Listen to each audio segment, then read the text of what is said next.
Babut tayamumi, bab menjelaskan tayamum.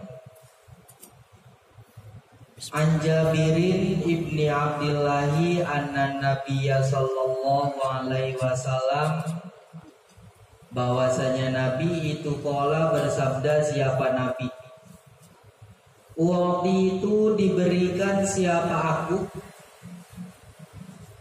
khomsan akan 5 kekhususan. Lam yu'tohunna, yang tidak diberikan terhadap khomsan siapa ahadun, seorang pun, qabli, yang sebelumku. Aku diberikan 5 hal yang orang-orang sebelumku, nabi-nabi sebelumku tidak diberikan 5 hal tersebut. Nusirtu, ditolong siapa aku, birru'bi, dengan rasa takut yang diderita musuh.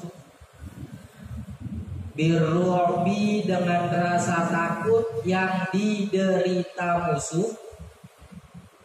Masirota syahrin, dengan jarak tempuh 1 bulan.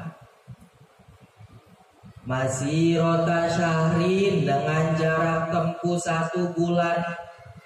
Waju'ilat, dan dijadikan li, bagiku, apa, al-ardu, bumi, masjidan, sebagai tempat sujud, wa tohuron, dan yang mensucikan. Fa ayyuma rajulin, bermula lelaki manapun, bermula lelaki manapun itu adrokat-hu, bertemu kepada rajulin apa, as-sholatu, waktu sholat. Fal yusolli, maka hendaknya sholat siapa rajulin. Wa dzakara, dan menyebutkan siapa Jabir al-haditha, terhadap terusan hadis. Ini ya, ada 5 keistimewaan yang Allah hanya berikan kepada Nabi Muhammad, dan Allah tidak memberikan kepada nabi-nabi yang lain yang sebelum Nabi Muhammad. Pertama adalah nusirtu birru'bi masirota syahrin. Allah memberikan rasa takut pada musuh-musuh Nabi, sehingga Nabi mendapatkan kemenangan. Begitu ya, seperti kisah Abu Sofyan yang saat itu masih kafir, ketika setelah perang Badar itu mengadakan perjanjian untuk bertempur kembali dengan orang-orang Islam.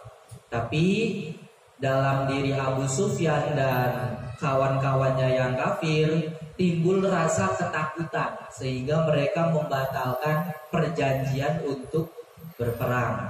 Itu salah satu kekhususan yang diberikan kepada Nabi, yakni musuh-musuh Nabi takut kepada Nabi, memiliki haibah.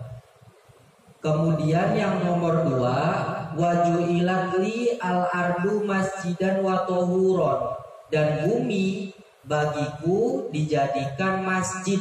Maksudnya seluruh bagian bumi, yang penting suci ya, maksudnya bisa dijadikan tempat untuk sholat, dan seluruh bagian bumi itu bisa digunakan untuk bersuci, dalam kurung tayamum.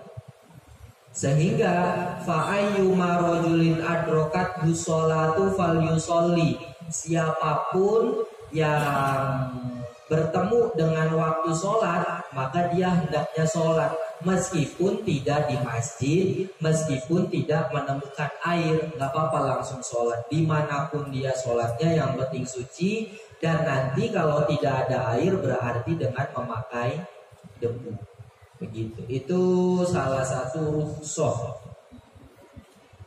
Bahkan kalau dalam salah satu riwayat itu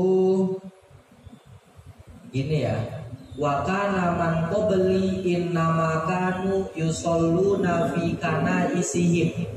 Nabi-nabi yang sebelumku sholat di tempat peribadahan mereka. Artinya mereka tidak bisa sholat selain di masjid-masjid mereka. Tapi kalau Nabi bebas, mau sholat di masjid, mau sholat dimanapun, itu boleh. Yang penting sesuai dengan standar sholat maksudnya. Atau dalam riwayat lain, walam yakun ahadun minal anbiya'i yusolli hatta yablugha mihrabahu. Tidak ada nabi yang sebelumku sholat sebelum dia sampai ke mihrabnya. Artinya nabi-nabi yang sebelum Nabi Muhammad itu kalau sholat ya di mihrab beliau. Tidak bisa sholatnya di rumah dan seterusnya, itu nggak bisa. Kemudian apa itu al-ardu ya? Al-ardu itu maksudnya adalah wajhul ardi, sesuatu yang tampak di permukaan bumi. Ini mengikutkan pasir, mengikutkan batu dan hal-hal yang tampak ya, yang bersifat bumi itu nanti bisa dijadikan sebagai tayamum. Dalam hadis ini begitu. Cuman nanti ayat tayamum itu apa sih?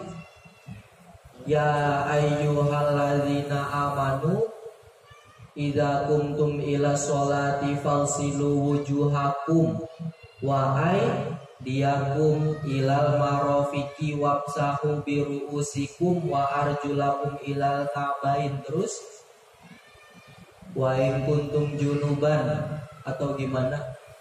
Terus falsilu fatayammamu sa'idan thayyiba, kemudian famsahu biwujuhikum wa aidikum minhu ya. Jadi di situ fatayammamu sa'idan. Sa'idan itu artinya adalah wajhul ardi. Tayamumlah dengan sa'idan. Sa'idan itu artinya wajhul ardi, sesuatu yang tampak di atas bumi seperti batu, kemudian tanah, kemudian pasir, kapur dan seterusnya. Kemudian ayat selanjutnya falsilu wujuhakum wa aydiyakum famsahu biwujuhikum wa aydikum minhu. Minhu itu dari, artinya ya, minhu dari sa'idan. Kalau seandainya dari, itu nanti maknanya adalah tab'id. Tab'id itu sebagian. Kayak seperti ayat-ayat tentang sedekah itu. Ayat-ayat tentang sedekah.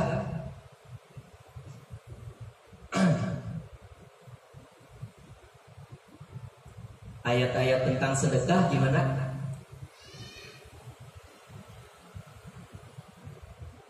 Yang alif lam mim aja itu, alif lam mim Al-Baqarah awal pasal apa? Jorok banget.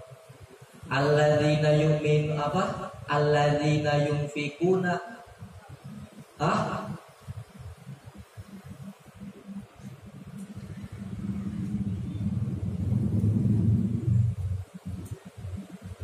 wa anfiqu mimma tuhibbun ya. Nafkahkanlah dari apa yang kalian sukai, dari apa yang kalian cintai. Itu min itu nanti artinya tab'id. Tab'id itu menunjukkan sebagian.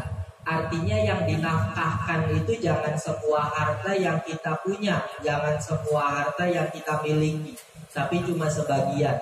Sama dengan ayat itu tentang tayamum. Famsahu biwujuhikum wa aydikum minhu, itu adalah usaplah wajah kalian dan tangan kalian dari sebagian so'id, dari sebagian apa yang tampak di bumi, begitu. Nah, yang bisa dijadikan tayamum, yang rasional dijadikan tayamum, yang masuk akal itu adalah debu. Kita mustahil kalau seandainya tayamum dengan batu. Kita mustahil kalau seandainya tayamum dengan kapur, sehingga so'idan yang ada dalam fatayammamu so'idan itu artinya adalah tetap wajhul ardi, cuman nanti famsahu biwujuhikum wa aidikum minhu itu mengarahkan wajhul ardi yang turun atau debu, begitu.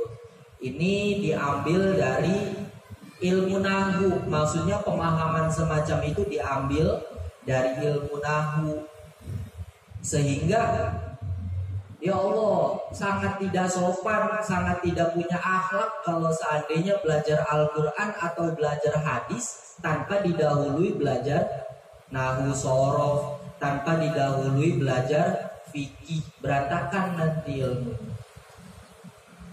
Kafaro yukafiru kufron. Iya, model-model begitu nanti hasil dari mencoba untuk menjelaskan Al-Quran atau hadis, tapi tidak dilandasi dengan kaidah-kaidah yang jelas. Kemudian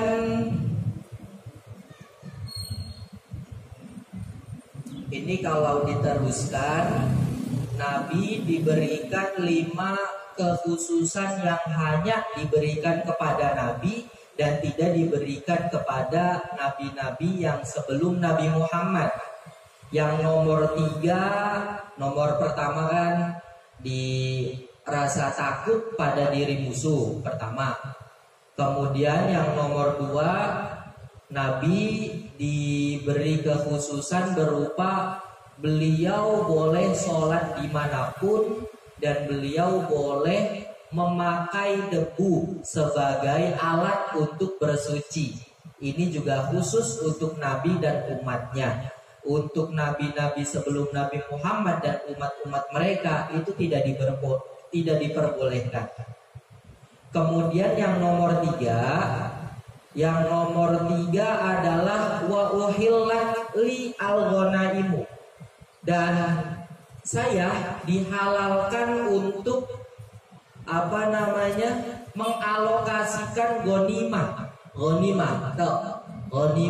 harta rampasan perang, ya. Soalnya kalau umat zaman dahulu, nabi-nabi sebelum Muhammad itu ada 2 macam. Ada mereka yang tidak diizini untuk berjihad oleh Allah, tidak diizinkan untuk memerangi orang-orang kafir, sehingga mereka tidak mendapatkan harta rampasan perang. Itu kelompok pertama. Kemudian kelompok kedua, mereka diizinkan, diperbolehkan oleh Allah untuk berperang melawan orang-orang kafir, tapi hasil rampasan perangnya dihukumi haram dikonsumsi oleh mereka. Sehingga nanti harta rampasan perang itu setelah perangnya mereka kumpulkan, dan setelah itu akan datang api dari langit dan membakar harta rampasan perang itu. Itu 2 macam nabi dan umat-umat nabi sebelum Nabi Muhammad. Begitu. Ada yang tidak diizinkan perang, ada yang diizinkan perang tapi tidak boleh menikmati ghanimah. Tapi untuk Nabi Muhammad ini diperbolehkan untuk menikmati ghanimah, diperbolehkan untuk menikmati harta rampasan perang, begitu. Ini sebuah kekhususan lagi. Kemudian yang nomor 4 itu wa u'titu syafa'ata, dan saya diberikan syafaat. Syafaat di sini maksudnya adalah syafaat uzma, syafaat yang agung, ya. Jadi nanti di akhirat, di sebuah tempat pemberhentian, seluruh makhluk itu menunggu panggilan Allah. Apakah dia selamat atau dia tidak selamat? Itu nanti masa penantian itu kan gelisah pasti. Orang menantikan nasib dia bagaimana kan gelisah. Kegelisahan itu sangat lama, beratus-ratus tahun. Dan orang-orang yang mendapatkan syafaat Nabi yang nanti diselamatkan pada saat mereka menanti panggilan dari Allah, apakah selamat atau tidak. Nanti Nabi datang dan memberikan syafaat. Itu namanya syafaat uzma yang dinantikan oleh semua makhluk. Begitu. Dan itu hanya dimiliki oleh Nabi Muhammad. Itu nomor 4. Kemudian yang nomor 5, wa kana nabiyyu yub'atsu fi qaumihi khossatan wa bi'istu lilan nasi kafatan. Perbedaan yang selanjutnya, kekhususan Nabi Muhammad yang selanjutnya adalah Nabi Muhammad diutus untuk seluruh kaum, dari mulai Nabi Adam sampai akhir nanti makhluk, sampai hari kiamat. Itu Rasulnya adalah Nabi Muhammad. Sedangkan kalau nabi-nabi yang sebelum Nabi Muhammad itu hanya khusus diutus untuk kaumnya saja. Begitu. Nabi Soleh khusus untuk kaum Samud dan seterusnya.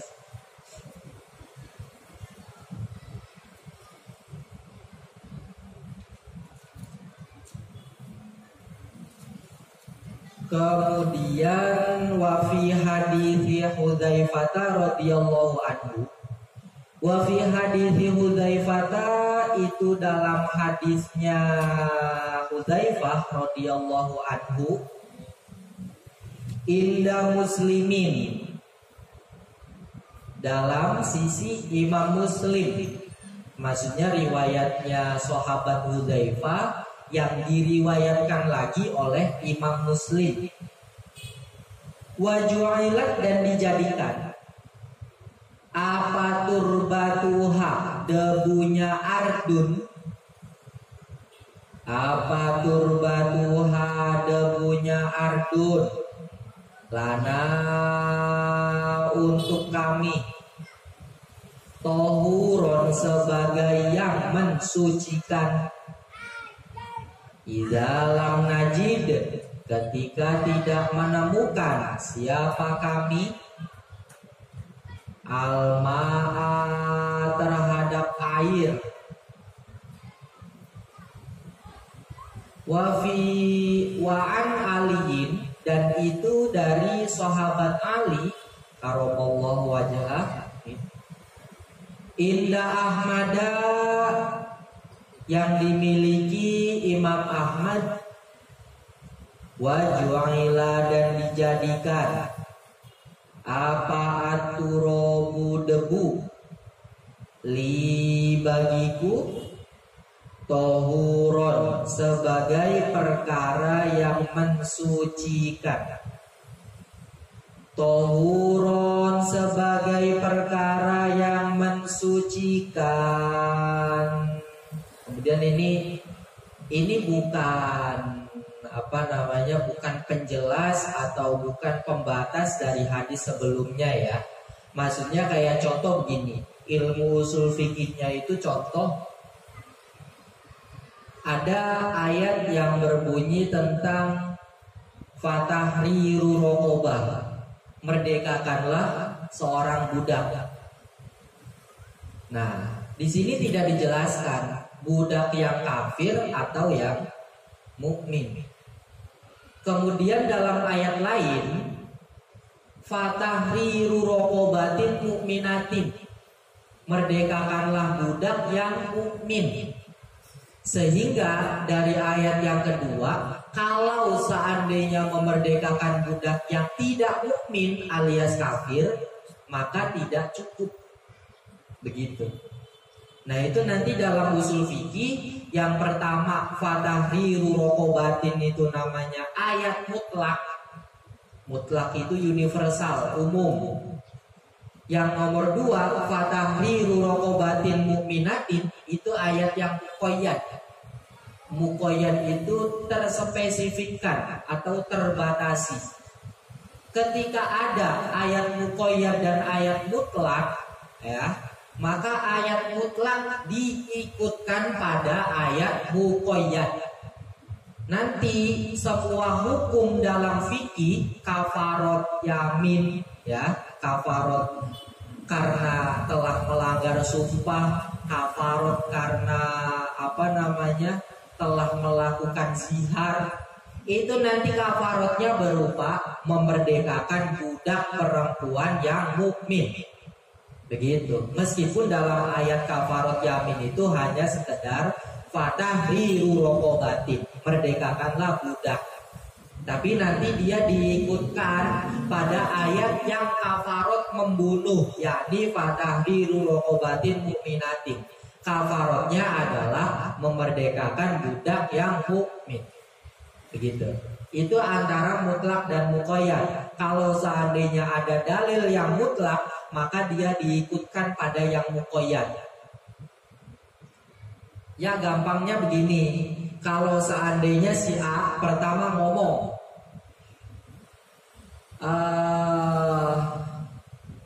Doroba Zaidun Amron, Zaid memukul Amr. Kemudian kedua si A ngomong Doroba Zaidun wajha Amrin, Zaid memukul wajahnya Amr. Maka nanti yang menjadi kesimpulan adalah si Zaid memukul wajahnya Amr. Zaid memukul Amr ini tidak dipakai. Maksudnya tidak dipakai, dia diikutkan pada kata-kata atau ucapan yang sifatnya spesifik. Gitu. Diikutkan pada kata Doroba Zaidun wajha Amrin. Begitu usul fikihnya.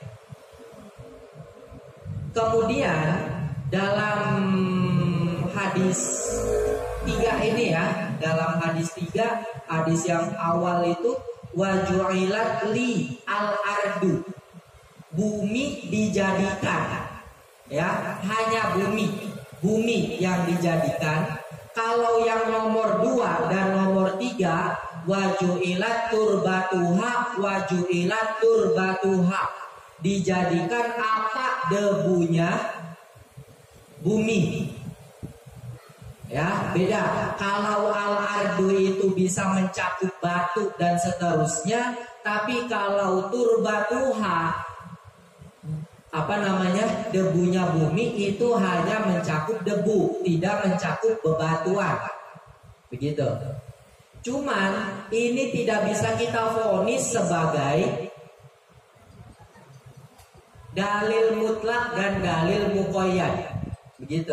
Artinya tidak bisa disimpulkan hadis yang pertama mutlak, hadis yang kedua muqayyad. Tidak begitu. Sudut pandang kenapa fikih menghukumi bahwa tayamum hanya harus dengan debu, tidak boleh menggunakan batu ataupun yang lainnya, karena berdasarkan ayat Al-Quran yang tabu so'idan thayyiban famsahu biwujuhikum wa aidikum minhu. Diambilkan dari situ, bukan diambilkan dari kesimpulan antara dalil mutlak dan dalil muqayyad.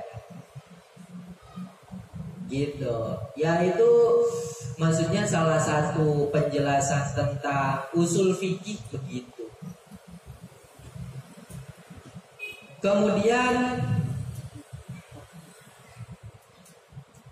Wa'an Ammar ibni Yasir radhiyallahu anhuma qala, berkata siapa Ammar bin Yasir,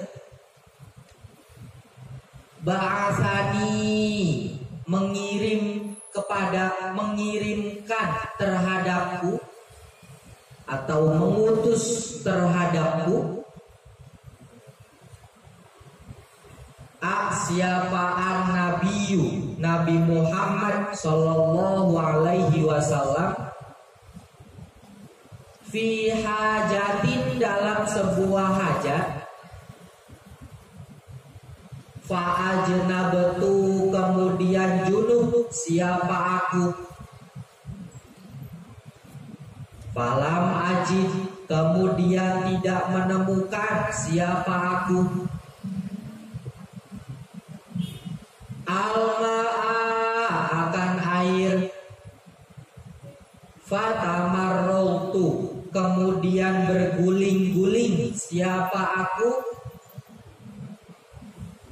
Fisoidi di bumi,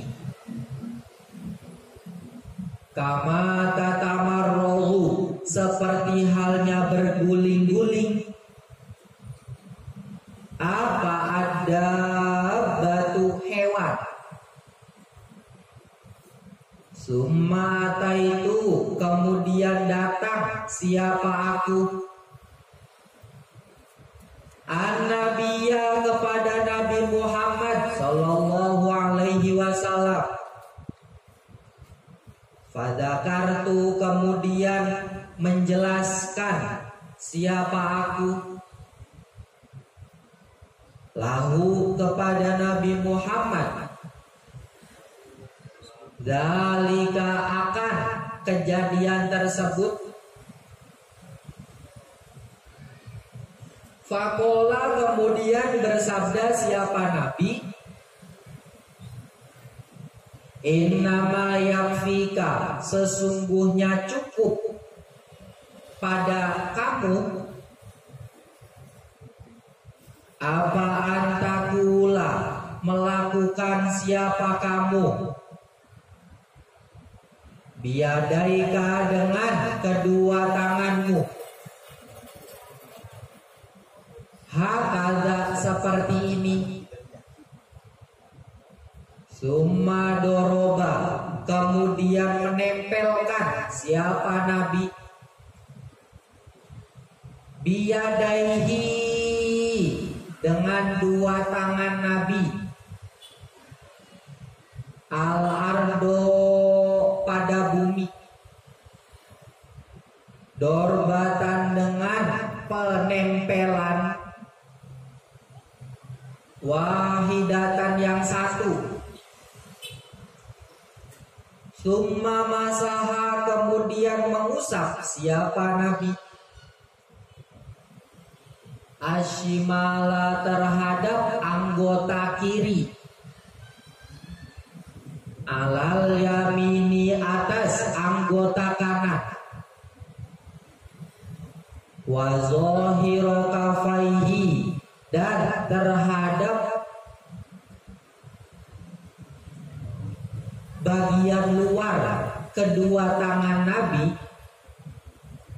dan bagian luar kedua tangan Nabi, wa wajahahu dan wajah Nabi.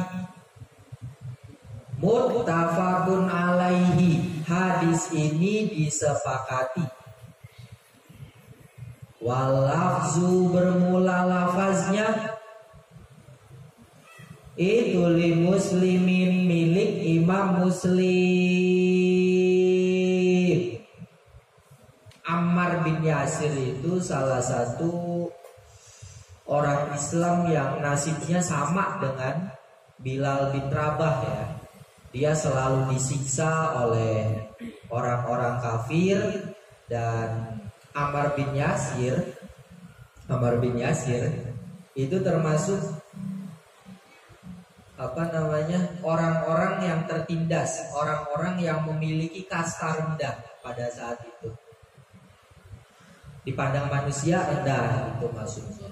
Tapi beliau Ammar bin Yasir ini orang yang sangat sabar menghadapi siksaan-siksaan orang kafir, sampai Nabi menamai beliau dengan sebutan At-Thayyib Al-Muthayyab. At-Thayyib itu artinya yang baik, Al-Muthayyab itu artinya yang diperbaiki. Artinya beliau salah satu sahabat yang luar biasa itu maksudnya. Dan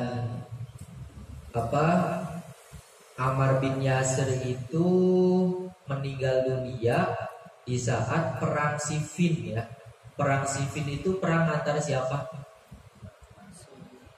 Sayyid Ali dengan Muawiyah ya. Komplotan Sayyid Ali dengan komplotan sahabat Muawiyah. Kemudian Ammar bin Yasir itu ikut komplotan siapa kira-kira? Muawiyah apa sahabat Ali? Ya ikut sahabat Ali. Ikut sahabat Ali. Kemudian beliau Ammar bin Yasir meninggal dunia. Sampai Nabi bersabda kepada Ammar bin Yasir, taktuluka alfiatul bagiyatu, membunuh terhadap kamu alfiatul bagiyatu, kelompok yang menyimpang. Artinya kelompok sahabat Muawiyah itu kelompok yang memberontak terhadap pemerintahan, dan terjadilah perang sivil dan mengorbankan Ammar bin Yasir. Artinya Nabi mengatakan taktuluka alfiatul bagiyatu itu sebelum Ammar bin Yasir meninggal. Artinya Nabi tahu gitu bahwa Ammar bin Yasir akan dibunuh oleh kelompok yang menyimpang. Itu salah satu sahabat terbaik Nabi.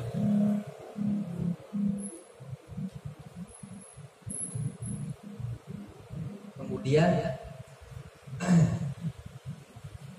Ammar bin Yasir, kisah beliau itu diutus oleh Nabi untuk berangkat ke sebuah daerah untuk sebuah kepentingan. Ternyata di tengah jalan beliau junub, dan karena memang di sana itu padang pasir, sehingga sulit untuk menemukan air. Dan pada saat itu sahabat Ammar bin Yasir tidak menemukan air. Akhirnya sahabat Ammar bin Yasir ijtihad. Ijtihad itu maksudnya berpikir dengan sungguh-sungguh, apa yang harus saya lakukan sebagai bentuk ibadah saya kepada Allah. Kan kalau kondisinya normal berarti beliau wudhu kemudian sholat kan. Karena tidak ada air, beliau ijtihad dan beliau menggulingkan badannya di tanah, seperti halnya hewan yang menggulingkan badannya di tanah. Kenapa Ammar bin Yasir menggulingkan badannya? Karena beliau memahami bahwa yang namanya debu itu adalah pengganti dari pembasuhan atau dari mandi, ya. Debu itu menggantikan air dari air, debu menggantikan air untuk mandi. Sehingga kalau mandi itu seluruh badan atau cuma sekedar wajah dan tangan? Seluruh badan. Sehingga beliau menggulingkan badannya karena beliau menyamakan debu dengan air. Ini sebelum ada penjelasan Nabi bahwa tata cara tayamum itu hanya mengusap wajah dan tangan, ya. Sehingga tidak perlu kita cemooh apa yang dilakukan oleh Ammar bin Yasir, karena beliau melakukan kias atau analogi terhadap air. Orang yang memiliki hadas besar junub, seandainya ada air maka dia mandi dengan air, seluruh badan harus kena air. Sehingga kalau tidak ada air, yang menggantikan adalah debu, maka debu harus semuanya nempel ke badan.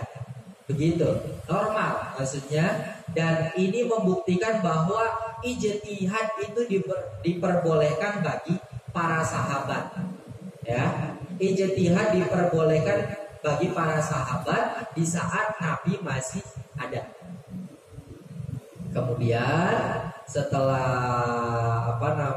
berguling-guling dan sampai kepada Nabi, sahabat Ammar menceritakan apa yang dialaminya berupa junub dan berguling-guling di tanah. Kemudian kata Nabi, innama yakfika antaqula biyadaika hakada. Sesungguhnya kamu cukup untuk melakukan dengan tanganmu seperti ini. Nah, itu gambaran dari Nabi. Summa doroba biyadaihi al-ardo dorbatan wahidatan. Maksudnya kedua tangan Nabi ditempelkan ke tanah. Ini bukan cuma sekedar tanah sih. Nanti tembok juga bisa. Cuman kalau di redaksi ini kedua tangan Nabi ditempelkan di tanah. Kemudian Nabi mengusap anggota tangan kirinya. Kemudian setelah itu anggota tangan kanan. Setelah itu mengusap kedua tangannya ini, kedua tangan. Kemudian mengusap wajah. Artinya dalam redaksi hadis ini tidak ada keterangan tentang wajibnya tartib antara mengusap tangan dengan mengusap wajah. Kalau fikih-fikih kita itu bagaimana? Tayamum itu bagaimana? Fikih kita di takrib itu bagaimana? Mengusap wajah dulu, baru kemudian mengusap kedua tangan. Cuman kalau di sini itu tidak ada penjelasan. Maksudnya harus wajah dulu baru tangan, itu tidak ada penjelasan. Bahkan yang disebutkan di redaksi awal, summa masaha shimala al yamin. Yang diusap pertama kali adalah tangan, kemudian baru setelah tangan ini, maksudnya tangan itu ini, kemudian telah bagian luar dari telapak tangan, bagian luar, kemudian baru wajah, sehingga wajah diposisikan di akhir. Sehingga nanti kalau seandainya seorang ulama membaca hadis, kalau ulama membaca hadis, dia akan memunculkan beberapa pendapat, maksudnya begitu. Tapi kalau seandainya orang bodoh yang membaca hadis, maka dia akan memunculkan beberapa kericuhan. Ilmu semacam jadi lelucon jadinya, gak jelas. Kalau seandainya orang bodoh yang mempelajari hadis atau Al-Quran, gitu maksudnya. Hadis itu bukan produk jadi. Ini ucapan Nabi yang memiliki sastra sangat tinggi, apalagi Al-Quran maksudnya. Sehingga kalau dipelajari oleh orang-orang awam yang baru mengenal tentang huruf Arab, nanti sangat bahaya sekali. Gitu. Nah ini kalau seandainya baca, coba terjemah Bulughul Maram, baca yang hadis ini. Kalau nggak sesat, bagus. Maksudnya hebat sekali kalau nggak sesat dengan hanya membaca terjemah dari itu yang dibawa. Yang nggak dimaknai sesat. Kalau seandainya tidak didasari ilmu fikih, tidak didasari ilmu nahwu dan sorof, susah. Ya nggak apa-apa sih, buat rame-rame.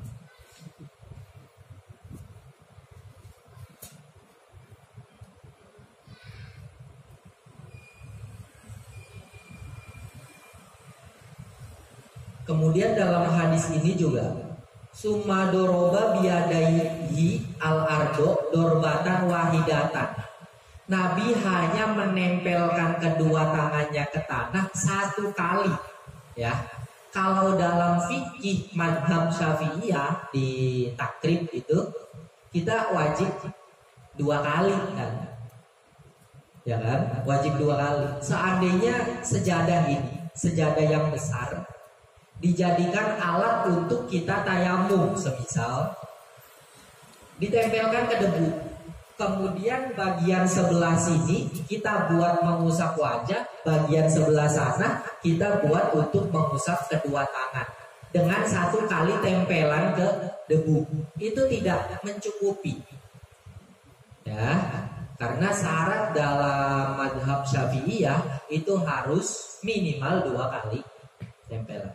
Kalau 1 kali, meskipun sudah terkena debu semua bagian wajah dan kedua tangan, itu tidak dinamakan sah. Maksudnya begitu. Nah kalau hadis ini hanya memberi keterangan tentang dorbatan wahidatan atau 1 kali tempelan itu dianggap cukup, ya. Sehingga ya maksudnya berbeda sekali gitu dengan fikih yang ada. Sehingga nanti ada beberapa pendapat yang berbeda, itu berdasarkan hadis yang ada. Kemudian ngerti nggak? Kalau tayamum itu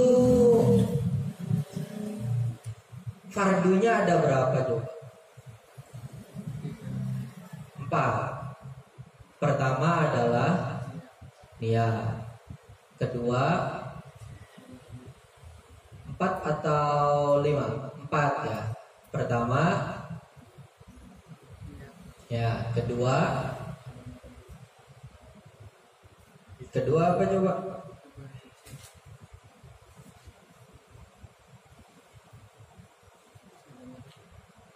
Niat ya pertama. Kedua, coba.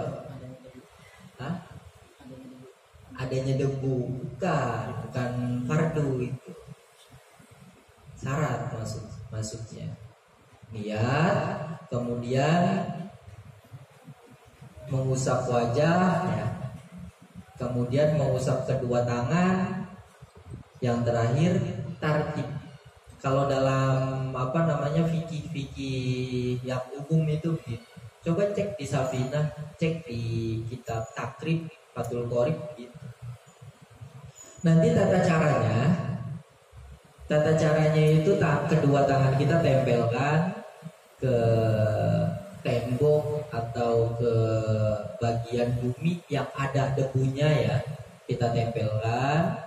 Setelah itu kita binikan dulu. Maksudnya supaya tidak terlalu banyak debu yang ada. Kalau terlalu banyak debu yang ada, ntar ya maksudnya wajahnya terlalu kotor dan seterusnya. Terus kita usap wajah. Setelah itu kita tempelkan lagi. Nah, nanti tangan kiri dulu apa kanan dulu? Coba. Tangan kanan dulu atau tangan kiri dulu? Kanan. Masa? Ini. Ya itu jelas ya. Nanti tidak wajib, maksudnya kalaupun mendahulukan tangan kiri dulu atau tangan kanan dulu, itu sekedar sunnah. Itu tata caranya. Dan nanti ketika di saat kita menempelkan tangan ke bumi, itu disertai niat. Nawaitu tayammuma, semisal listibahati sholati. Nah, nanti kita angkat, ketika kita tempelkan debu ke wajah kita, itu pun harus ada niat lagi.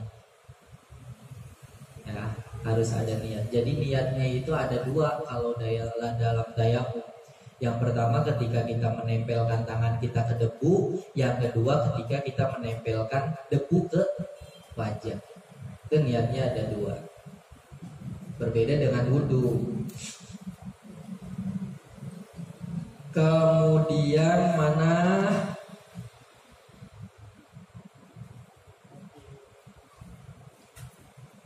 Wa fi riwayatin, dan itu dalam riwayat lain,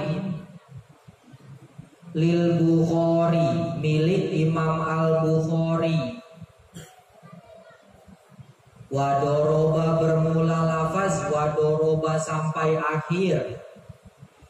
Wadoroba dan menempelkan siapa Nabi bikafaihi dengan kedua telapak tangan Nabi al-ardo ke bumi. Wanafaho dan meniup siapa Nabi fihima pada kedua telapak tangan. Summa masaha kemudian mengusap siapa Nabi bihima dengan kedua telapak tangan beliau. Wajahahu akan wajah beliau. Wa kafaihi dan kedua tangan beliau.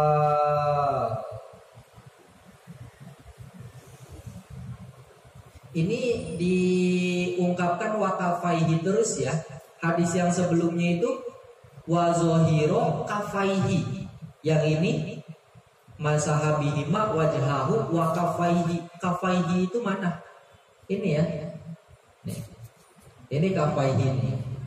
Pergelangan tangan sampai ujung jari itu namanya kafaihi. Kalau ini nanti sudah masuk ke namanya ziro ya. Makanya kalau dalam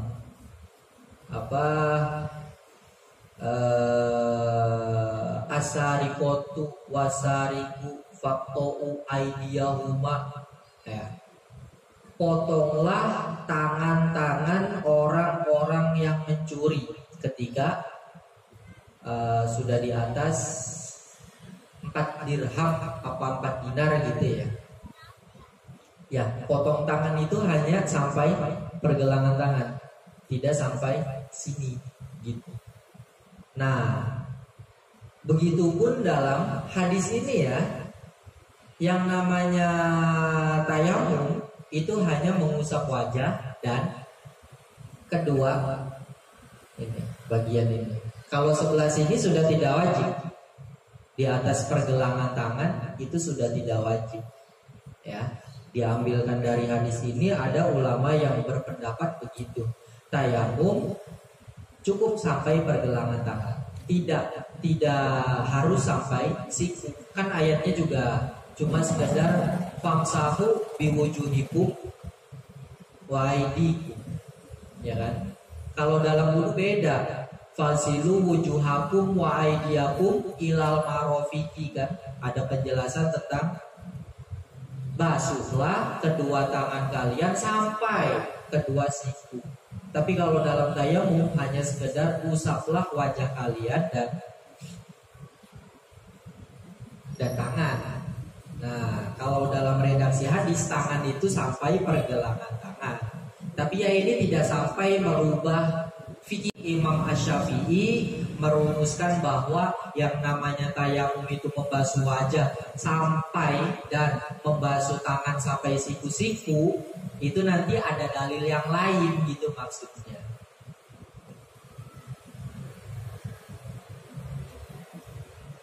Kemudian satu lagi, wa an Ibnu Umar radhiyallahu anhu, diriwayatkan dari Ibnu Umar radhiyallahu anhu qala, berkata siapa Ibnu Umar, qala bersabda siapa Rasulullah sallallahu alaihi wasallam.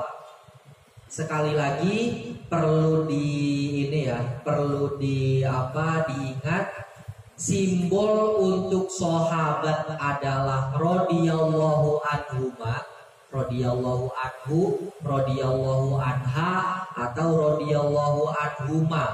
Kalau Ibnu Abbas dan Ibnu Umar itu pasti radhiyallahu anhuma. Semoga Allah meridhoi terhadap keduanya. Keduanya itu maksudnya ya Ibnu Umar dan Umarnya, sahabat Umar dan anaknya. Begitu juga Ibnu Abbas radhiyallahu anhuma, Ibnu Abbasnya dan sahabat Abbasnya. Karena memang sahabat Umar dan sahabat Abbas itu sahabat-sahabat yang sangat dicintai Nabi gitu. Sehingga Nabi saja mencintai mereka, apalagi ulama. Sehingga ulama memasang dengan radhiyallahu anhuma. Itu sahabat. Kalau generasi yang setelah sahabat yang umum ya, maksudnya memakai rahimahullah. Begitu. Kalau Nabi Muhammad khusus sallallahu alaihi wasallam. Kalau nabi-nabi yang selain Nabi Muhammad alaihi salam, itu perbedaan simbol-simbol. At-tayammumu bermula tayamum. Dorbatani adalah 2 kali menempelkan tangan ke tanah. Dorbatani adalah 2 kali menempelkan tangan ke tanah. Dorbatun, yakni 1 kali tempelan, lil wajhi untuk wajah. Wadorbatun dan tempelan yang lain, lil yadaini untuk kedua tangan, ilal mirfaqaini sampai kedua siku. Rawahu meriwayatkan akan hadis siapa Ad-Daruqutni, Imam Ad-Daruqutni Wasohaha dan membenarkan. Wasohaha dan membenarkan. Siapa al-a'immatu para imam. Wafahu akan mauqufnya hadis. Hadis mauquf itu hadis yang bagaimana? Sesuai. Yang disahkan. Apalagi mauquf. Mauquf itu lawan dari marfu'. Kalau marfu' itu artinya diangkat, terjemahnya gitu ya. Kalau mauquf itu diberhentikan. Hadis marfu' itu adalah hadis yang sampai pada Nabi. Ya, seperti halnya semisal sahabat Umar meriwayatkan hadis berupa begini-begini dari Nabi Muhammad. Kemudian muridnya sahabat Umar meriwayatkan lagi. Kemudian murid-muridnya terus sampai kita. Itu berarti nanti namanya hadis marfu'. Soalnya sumbernya itu langsung dari Nabi sampai atas, sampai Nabi. Tapi kalau mauquf itu berhenti di sebelum Nabi. Seperti ini, at-tayammumu dorbatani, dorbatun lil wajhi wa dorbatun ladaini lil mirfaqo ini, bahwa yang namanya tayamum itu 2 kali menempelkan tangan ke tanah. 1 tempelan untuk mengusap wajah, 1 tempelan lagi untuk mengusap kedua tangan sampai sisi.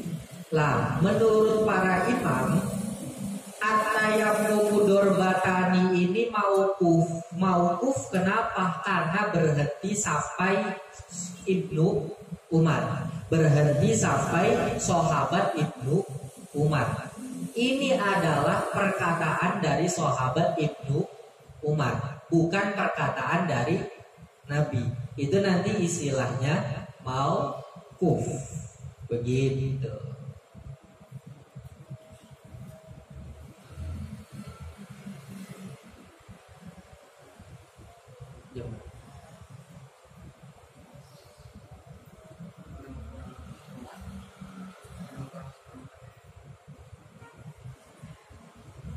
Wallahu a'lam bishawab. Lahumul Fatihah. A'udzubillahi minasyaitonir rajim. Bismillahirrahmanirrahim. Ar-Rahmanir-Rahim. Maliki yaumiddin. Iyyaka na'budu wa iyyaka nasta'in. Ihdinas siratal mustaqim.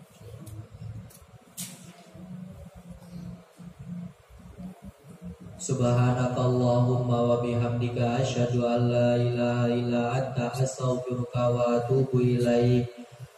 Sallallahu alaihi Muhammad. Assalamualaikum warahmatullahi wabarakatuh. Sallallahu alaihi Muhammad.